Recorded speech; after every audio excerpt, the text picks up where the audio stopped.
Gobekli Tepe বিশ্বের সবচেয়ে প্রাচীন স্থাপনা। এর বয়স প্রায় 12,000 বছর। এখানে রয়েছে বৃত্তাকার ঘের, বিশাল পাথরের মেগালিথ এবং 200-টিরও বেশি টি আকৃতির পিলার। এটা মিশরের পিরামিডের চেয়েও 7,000 বছর পুরনো এবং ইংল্যান্ডের স্টোনহেঞ্জের চেয়েও 6,000 বছর প্রাচীন। এটা এতটাই প্রাচীন এবং বিশাল যে বিজ্ঞানীদের মতে এমন একটি স্থাপনার অস্তিত্ব থাকারই কথা নয়, কারণ প্রায় 12,000 বছর আগে মানুষ তখনও লেখার আবিষ্কার করেনি, ধাতুর ব্যবহার জানত না, এমনকি চাকারও উদ্ভাবন হয়নি। অথচ এখানেই যাদেরকে আদিম গুহামানব বলা হয়, তারা হাজার হাজার টন ওজনের পাথর দাঁড় করিয়েছিল এবং খোদাই করেছিল অদ্ভুত সব প্রতীক, যেগুলোর রহস্য আজও পুরোপুরি উন্মোচন হয়নি। সাধারণ দর্শনার্থীরা কেবলমাত্র একটি উঁচু পর্যবেক্ষণ প্ল্যাটফর্ম থেকেই তুরস্কের গোবেকলি তেপে দেখতে পারেন। তাদের নিচে খননস্থলে নামার অনুমতি নেই, কিন্তু আমরা সেখানে প্রবেশের বিশেষ অনুমতি পেয়েছি। এখন আমরা এগিয়ে যাচ্ছি এখানে আবিষ্কৃত সবচেয়ে প্রাচীন স্থাপনার দিকে। ও মাই গড! আমি যতই নিচে নামছি, পিলারগুলো আরো বেশি বড় দেখাচ্ছে। এগুলোই মানুষের দ্বারা নির্মিত সর্ববৃহৎ প্রাচীন স্থাপনা। মনে হচ্ছে আমি অতীতের সময়কালে ফিরে এসেছি। সামনের এই দুটি বিশাল স্তম্ভ 6 মিটার উঁচু, আর এগুলোর ওজন 15 টন। তখন ছিল না কোনো চাকা, ছিল না পোষ মারানো কোনো প্রাণীও। তাহলে তারা কিভাবে স্তম্ভগুলোকে না ভেঙে এখানে নিয়ে এসেছিল, আর কিভাবেই বা এগুলোকে তুলে এখানে স্থাপন করেছে? এগুলো চুনা পাথর, অর্থাৎ ক্যালসিয়াম কার্বনেট। কিছু পাথর প্রায় 500 মিটার দূর থেকে আনা হয়েছিল। তারা বেডরকের প্রাকৃতিক ফাটল ধরে পাথর কেটে ব্লক বের করত। তারা হয়তো দড়ি ব্যবহার করে গাছের গুড়ির উপর দিয়ে পাথর টেনেছিল, অথবা ধাপে ধাপে মাটির উপর ঘুরিয়ে ঘুরিয়ে এগিয়ে নিয়েছিল। পর্যাপ্ত মানুষ থাকলে এই পাথর সরানো সম্ভব ছিল। এখানে হাত দেখতে পাচ্ছেন, কুনুই থেকে বাঁকানো, আঙুলগুলো সামনে রাখা। কোমরের চারপাশে একটি বেল্ট আছে, আর বেল্টের সামনের দিক থেকে শিয়ালের চামড়ার মতো কিছু শরীরের উপর ঝুলছে। এই টি আকৃতির জোড়া স্তম্ভ আসলে মানুষের শরীরের বিমূর্ত রূপ। উপরের অনুভূমিক অংশটি মানুষের মাথা বোঝায়, আর নিচের লম্বা অংশটি মানুষের দেহকে বোঝায়। দেয়ালের পাশে পাথরের আসনগুলো সরাসরি এগুলোর দিকে মুখ করে আছে। মনে হয় মানুষ যেন এখানে জড়ো হতে পারে, এই জন্যই এই জায়গাটি তৈরি করা হয়েছিল। একবার ভাবুন, প্রায় 12,000 বছর আগে মানুষ ঠিক এখানে বসেছিল। তখন হয়তো তারা শিকারের জন্য পরিকল্পনাও করছিল, অথবা তারা হয়তো মৃত মানুষের জন্য শোক পালন করছিল, অথবা তাদের কোনো ধর্ম পালন করছিল। উপরের দিকে দুটি সেন্ট্রাল পিলার থেকে কাঠের বিম চারপাশে ছড়িয়ে ছোট পাথরগুলোর সঙ্গে যুক্ত ছিল, যেগুলো দেয়ালের ভেতরে বসানো ছিল। এরপর পুরো কাঠামোটি জৈব উপাদান দিয়ে ঢেকে কনিক্যাল আকৃতির ছাদ তৈরি করা হতো। স্থাপনাটির পাশগুলো বন্ধ ছিল, যার মানে মানুষ সম্ভবত ছাদের একটি খোলা অংশ দিয়ে নিচে নেমে এই রহস্যময় জায়গাগুলোতে প্রবেশ করত। এখানকার প্রতিটি দাঁড়িয়ে থাকা পাথরে খোদাই করা প্রাণীর ছবি রয়েছে। এটা কি একটা কাঁকড়া? হ্যাঁ। এই বাঁকানো আকৃতিগুলো কি সাপ? এখানে সাপগুলো শরীর দেখা যাচ্ছে, নিচের দিকে মুখ করা অবস্থায়। সবচেয়ে বেশি যে প্রাণীগুলো দেখা যায় সেগুলো হলো শিয়াল, বুনো শূকর, সারস, চিতা, শকুন আর বুনো গাধা। এই বৈচিত্র্য এখানকার সেই সময়কার প্রাণী জগৎকে তুলে ধরে। এখানে দেখতে পাচ্ছেন একটি শকুন তার হাতে গোলাকার কিছু ধরে আছে, আর ওদিকে আছে মাথাবিহীন মানুষের একটি অবয়ব, যাকে উত্থিত যৌনাঙ্গ সহ দেখানো হয়েছে। বলা হয় এখানে যে গোলকটি আছে সেটি ওখানের মানুষের হারিয়ে যাওয়া মাথা। এটা কি সত্যি? এই সময়ে মানুষ মারা গেলে তাদের খুলি ও হাড় আলাদা করে বিশেষ জায়গায় রাখা হতো, কখনো ঘরের নিচের গর্তে, কখনো নির্দিষ্ট কক্ষে। এখানে এই স্থাপনার মেঝেতে বেডরকের মধ্যে খোদাই করা কিছু অংশ দেখতে পাচ্ছেন, যেগুলো খুলে পরে আবার বন্ধ করে দেওয়া হয়েছিল।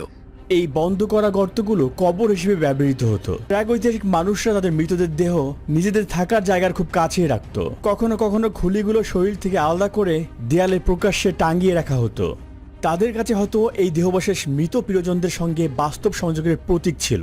হাড় সংগ্রহ করে তারা হয়তো বিশ্বাস করত মৃতরা এখনো হয়তো তাদের বেঁচে থাকা জগতে উপস্থিত আছে। এখন আমরা এনক্লোজার সি এর দিকে যাচ্ছি।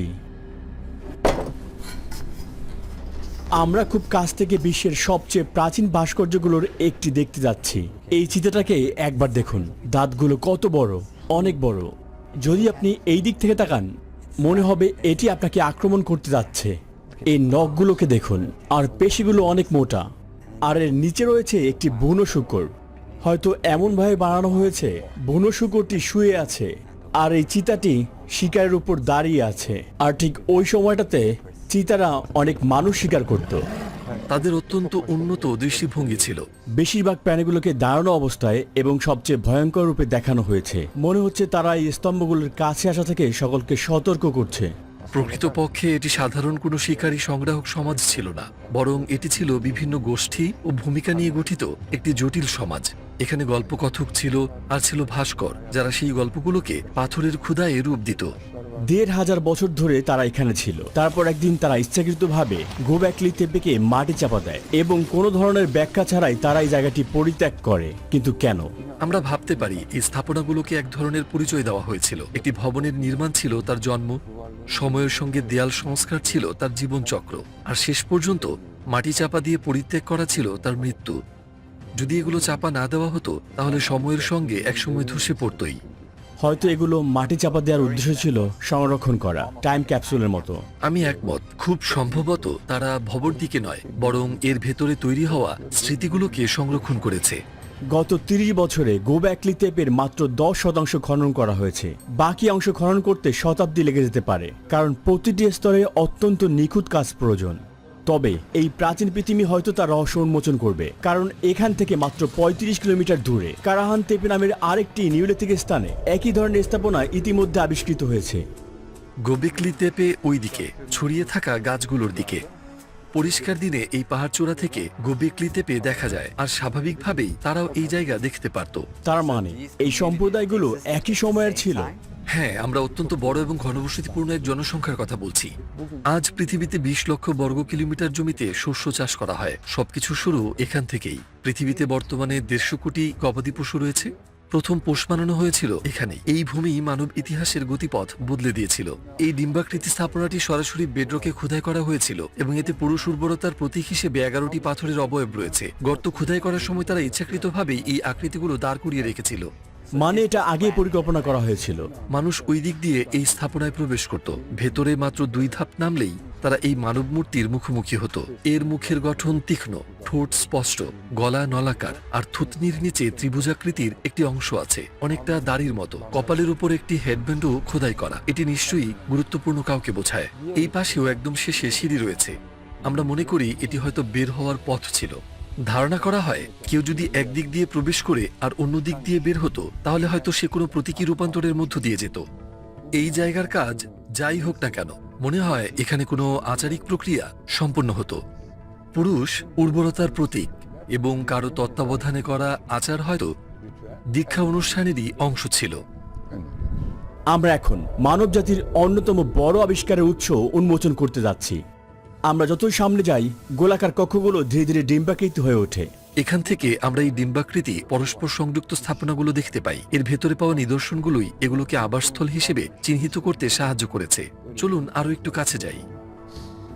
এই ঢালে পৌঁছানোর পর স্থাপনাগুলোর নকশা বদলে যেতে শুরু করে। প্রতিটি পদচারণার সাথে সাথে সময়রেখা যেন শতাব্দী পেছনে চলে যায়। তথ্যমতে এটাই কারাহান তেপের সবচেয়ে পুরনো অংশ। এই পর্যায়ে আমরা কর্নারযুক্ত কক্ষ দেখতে পাই। প্রায় ১১,০০০ বছর আগে এখানে মানুষ প্রথম কর্নারযুক্ত কক্ষ আবিষ্কার করেছিল। ভালো করে দেখলে বুঝবেন এগুলো ধারালো কোণ। এখানে একটি আয়তাকার নকশা তৈরি করা হয়েছিল। আধুনিক ভবন তো আয়তকার, তাহলে কি আজও আমরা এই স্থাপত্য রীতি ব্যবহার করি?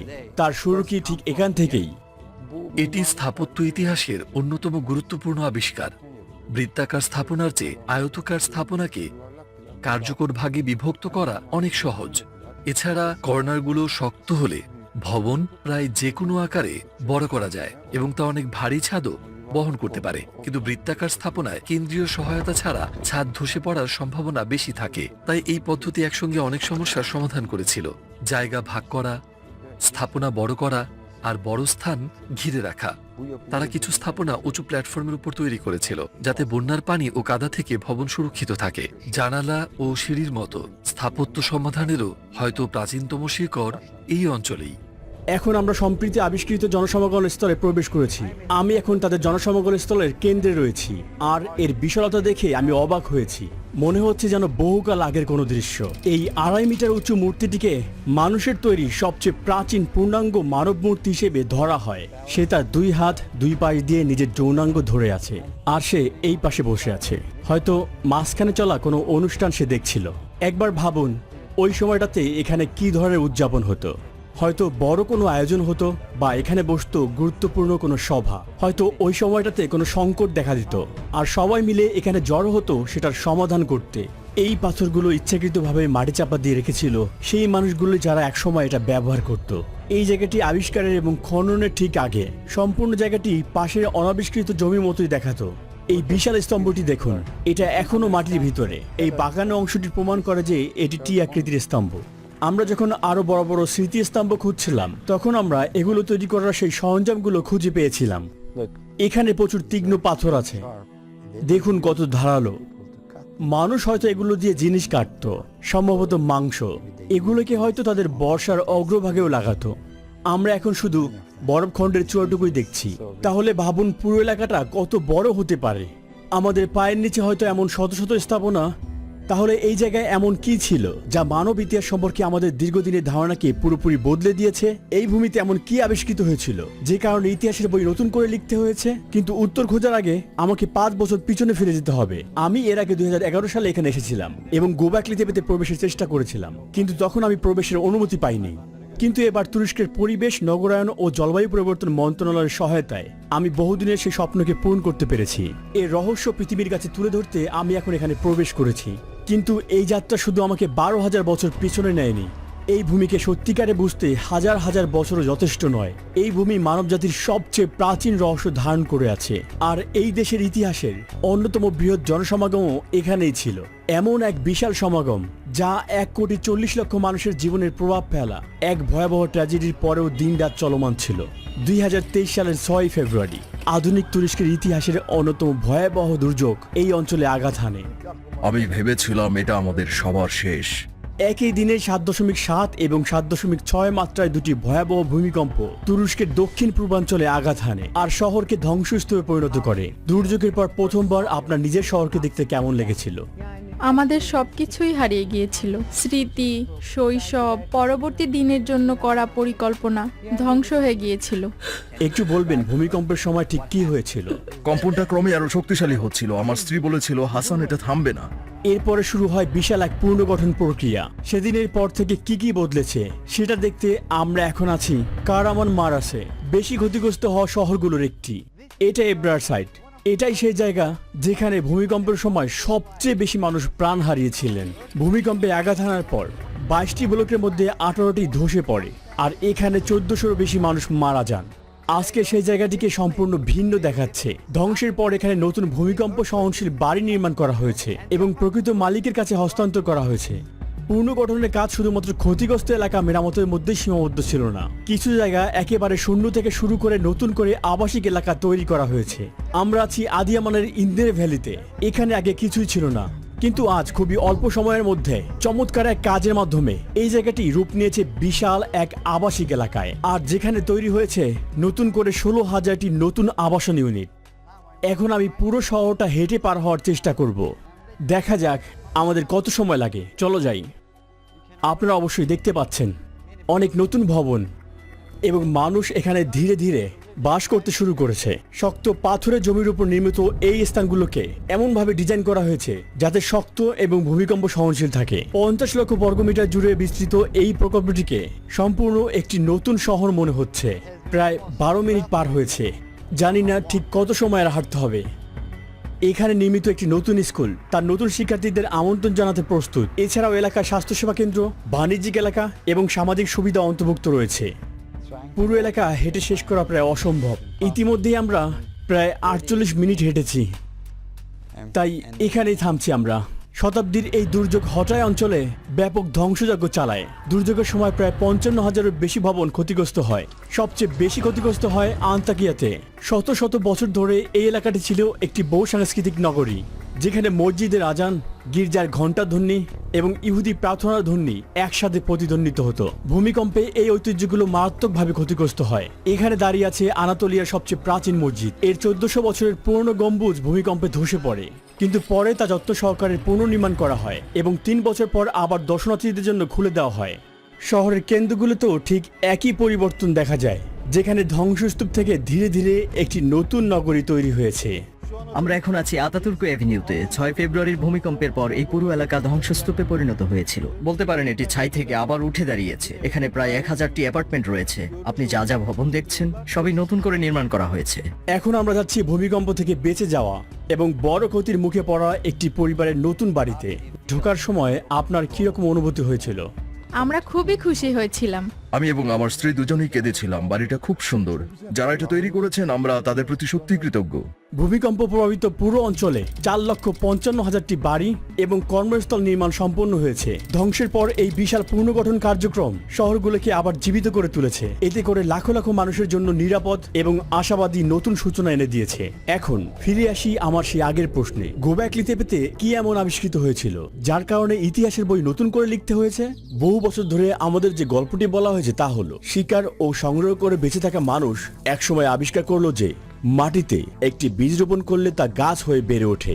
ভিন্ন কথায় তারা কৃষির উদ্ভাবন করলো, কিন্তু তারা যা রোপণ করেছিল তা ফসল হিসেবে ঘরে তুলতে হলে দীর্ঘ সময় একই স্থানে থাকতে হতো, কারণ শস্য পরিপক্ক হতে সময় লাগে। ফলে মানুষ এসব ক্ষেতের কাছাকাছি স্থায়ীভাবে বসবাস করতে শুরু করলো, আর এভাবেই জন্ম নিল প্রথম স্থায়ী জীবনযাত্রা। কিন্তু গোব্যাক লিপে এই পূর্ণ ধারণাকে বদলে দিয়েছে, কারণ এখানে দেখা গিয়েছে মানুষ কৃষি আবিষ্কারের অনেক আগে একত্রিত হতো এবং দীর্ঘ সময় একই অঞ্চলে অবস্থান করত।